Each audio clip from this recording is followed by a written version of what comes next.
اور وادی ہجر کے رہنے والوں نے بھی پیغمبروں کی تکذیب کی.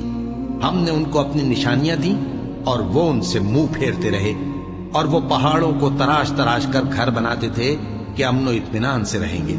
آخر زوردار آواز نے ان کو صبح ہوتے ہوتے آ پکڑا، اور جو کام وہ کرتے تھے وہ ان کے کچھ بھی کام نہ آئے.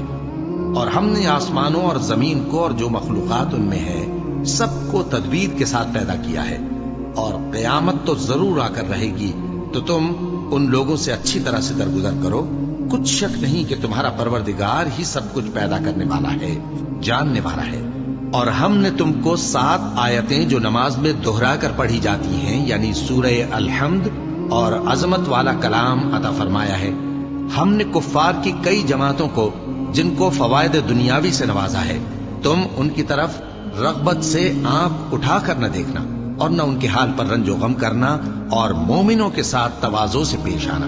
اور کہہ دو کہ میں تو علانیہ ڈر سنانے والا ہوں، اور ہم ان کفار پر اسی طرح عذاب نازل کریں گے جس طرح ان لوگوں پر نازل کیا جنہوں نے تقسیم کر دیا، یعنی قرآن کو کچھ ماننے اور کچھ نہ ماننے سے ٹکڑے ٹکڑے کر ڈالا.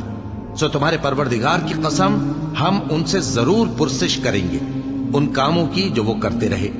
بس جو حکم تم کو اللہ کی طرف سے ملا ہے وہ لوگوں کو بے دھڑک سنا دو، اور مشرکوں کا ذرا خیال نہ کرو.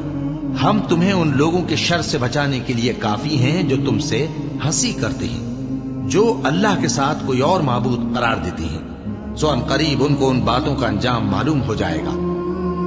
اور ہم جانتے ہیں کہ ان کی باتوں سے تمہارا دل تنگ ہوتا ہے، تو تم اپنے پروردگار کی تسبیح کہتے اور اس کی خوبیاں بیان کرتے رہو، اور سجدہ کرنے والوں میں سے ہو جاؤ، اور اپنے پروردگار کی عبادت کیے جاؤ یہاں تک کہ تمہاری موت کا وقت آ جائے.